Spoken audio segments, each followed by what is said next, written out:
it's perfectly straight. However, if a patient comes in and his pelvis is rotated like this, we would have to fix that in order to improve any of the other patient complaints. So fixing the pelvis is very important. So let's assume Neil is in this alignment where his pelvis is tilted up on the right and down on the left in relationship to the right side. I would then take this device, and normally before this device, I would have to take my hands. Neil would then do this for me, and then I would thread my hands underneath the left thigh and on top of the right thigh. He would do a pull maneuver with the right leg and a push maneuver towards the wall with his left. So go ahead and do that just so I can demonstrate.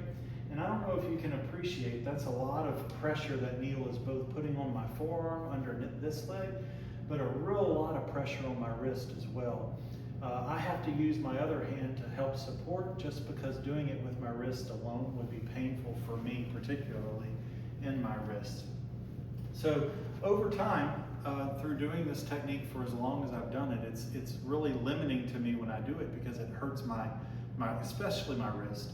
But this device takes all of that workload away from me, so I'm really thankful for its presence.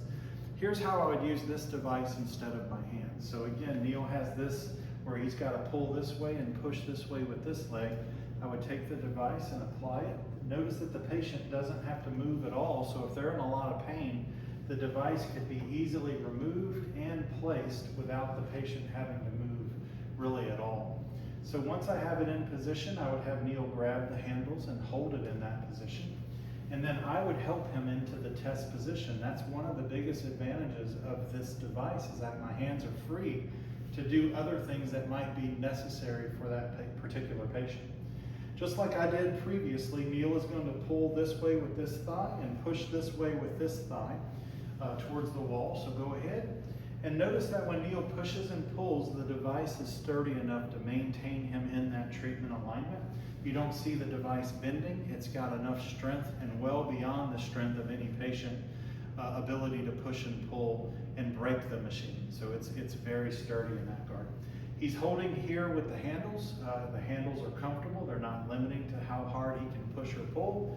And then if he did have some wrist or hand issues, I can come behind him and help him with the holding of the device.